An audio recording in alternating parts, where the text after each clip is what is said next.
Welcome back to my channel. The other day I did a review on a mouse from Razeak called the RMX33, and whew, I am in love with that mouse. Now, I actually purchased this one first, and then because of the specs, I was like, let me look more into this and see what else they have. And so I reached out to them, and they were kind enough to send me back the other one, which is the RMX33. But this one I paid for with my own money because this one is very much like the Lamzu Atlantis, almost spec for spec. Pixar PAW3395 optical sensor, maximum acceleration is 50G, maximum tracking speed is 650 IPS, maximum polling rate 1000 Hertz, current consumption max is 80 milliamps, battery capacity is 580 milliamps, wireless using time 61 hours with the RGB off, and it's 118 by 67 by 40 millimeters, and it's 86 to 89 grams roughly. So it's heavier than the Lamzu. I saw this one on Amazon and got immediately intrigued. That Lamzu Atlantis is almost impossible to purchase. I do have one, and so man, strap in. Let's jump into this. Let's get this unboxed. This is the Razeak SYWW8 gaming mouse. All right, boom.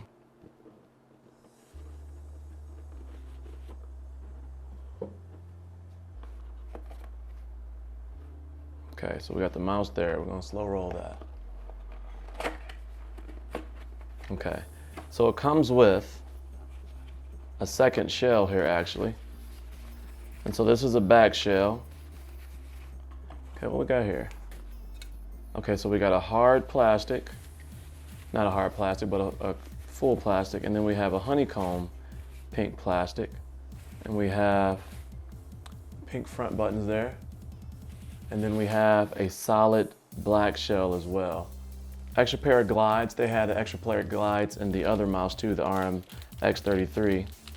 And then we have your, let's see, USB-C to USB-A adapter there. And then we got some extra glides here. And there's a sensor glide there as well, or skate, whatever you want to call it.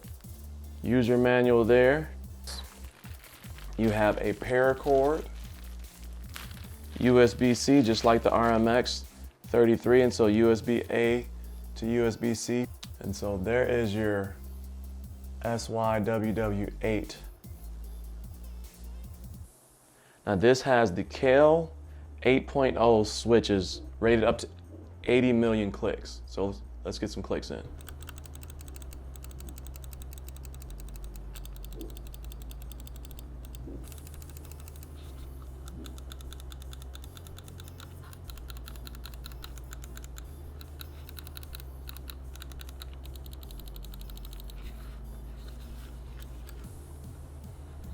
Underneath there you can see your skates, and you can also see your polling rate switch there.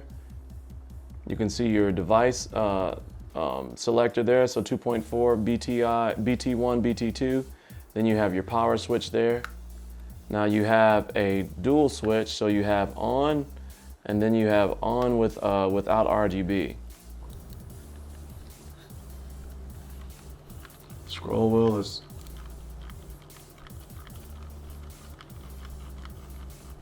not a free spin. I don't know tell me the term for that. It's not a free spin. Very little vibration in there. Some more clicks right in front of the microphone. Okay. And then as far as the shell, easy to pull off there. And then there's your 2.4 gigahertz dongle there, and storage right in there. There's your innards there of your mouse. And so let's go ahead and put this in. The shell right back on. Looks like you can just pull it right out of there.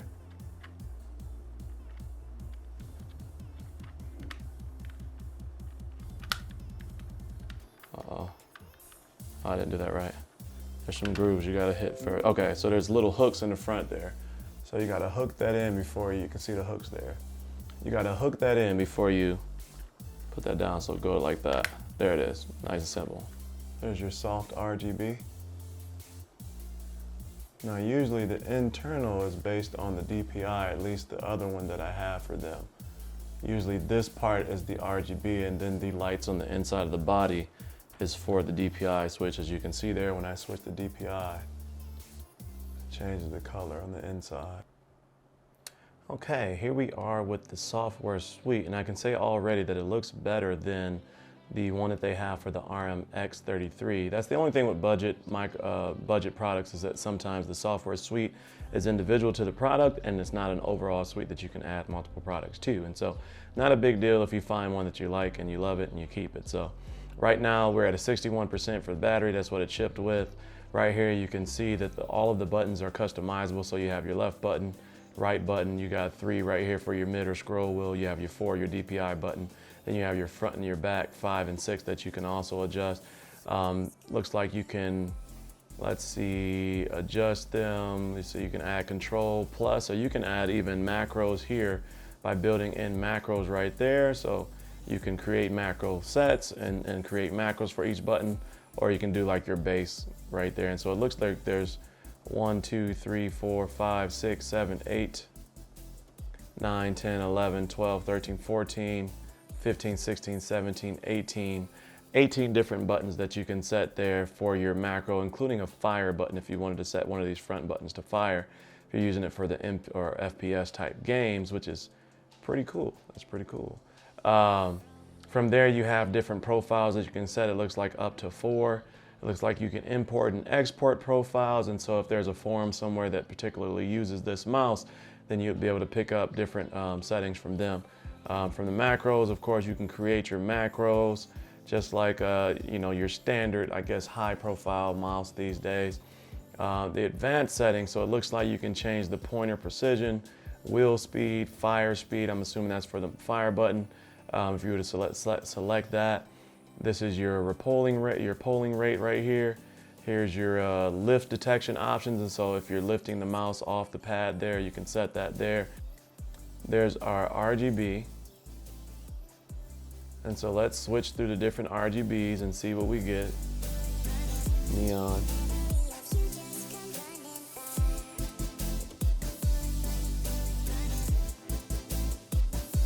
Colorful streaming.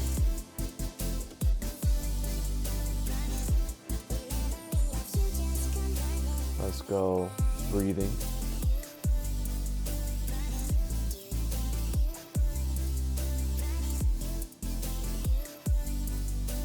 Let's go colorful tail.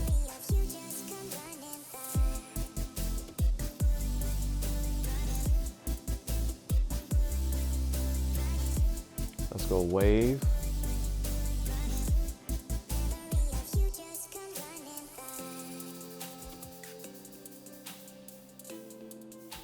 Let's go stars twinkle. And then lead off.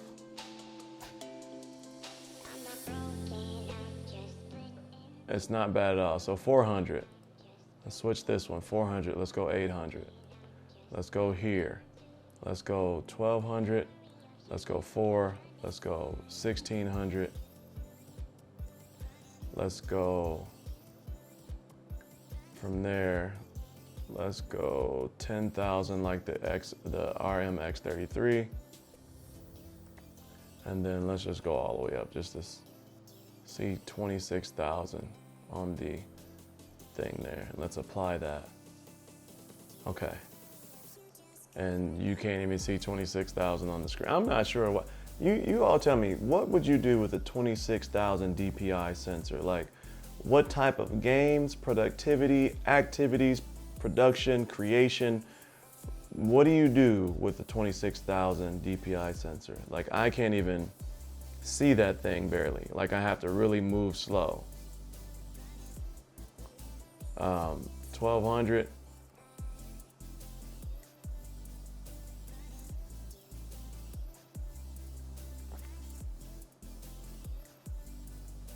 A little bit better. 1600 might be the sweet spot. And so, aside from using the software, you can adjust your DPI by also using the DPI button, of course. And every time you use the DPI button, your RGB will change as well to let you know that you've switched. And you can see it light up in the mouse wheel, and you can see it light up in the body.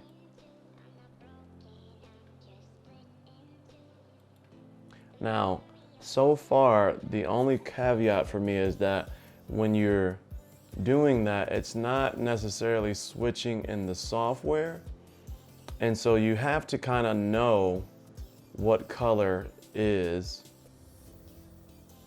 associated with the DPI that you're choosing.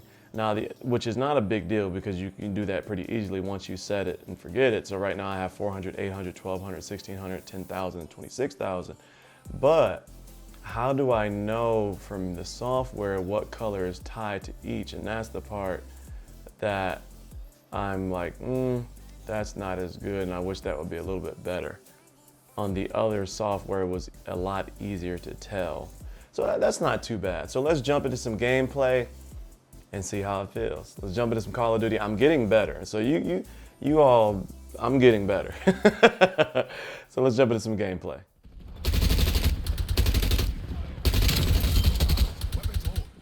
Kill.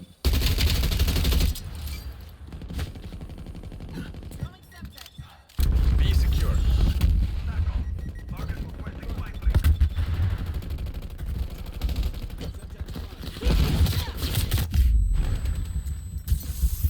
Losing Bravo.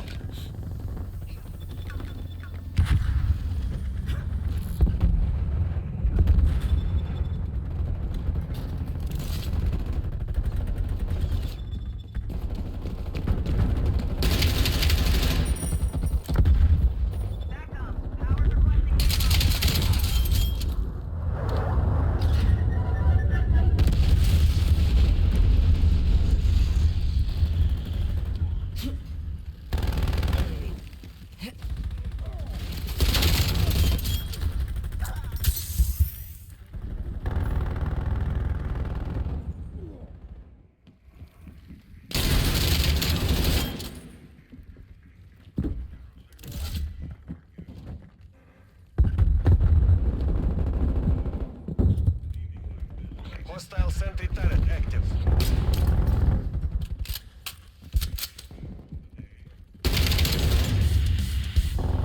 That's a kill.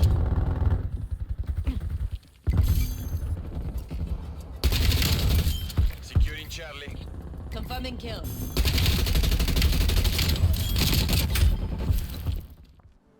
Okay, so I absolutely love this mouse. Now, I mean, the shape of it fits really well in my hand.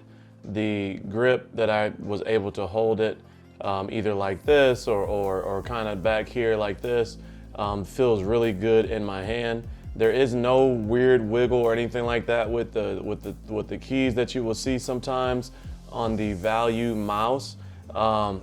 It's just a really solid build, and it moves really well on, and I don't even have like I guess a real style like mouse pad here. I have this kind of wool mouse pad that I have to shave and stuff from time to time as the fiber start to build up, and it still glides over that really well. And so I definitely think it's worth it. There's a black and a white version. It's currently 40% off on Amazon. I'll put that link in the description below. That will be an affiliate link.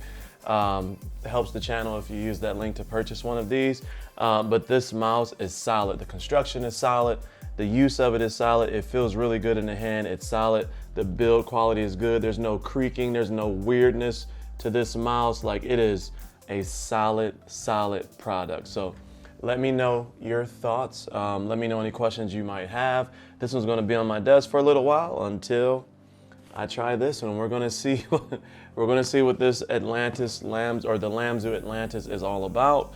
And we're gonna do a comparison video between these two as well, since the specs are so close. So let me know any questions you want to see or anything you would want to see in that comparison. Price range for this, regular price $69.99 on Amazon. Again, 40% off right now. So that's it for me in this video. As always, stay cozy in that crazy world, and I'll see you in the next video. Peace. it.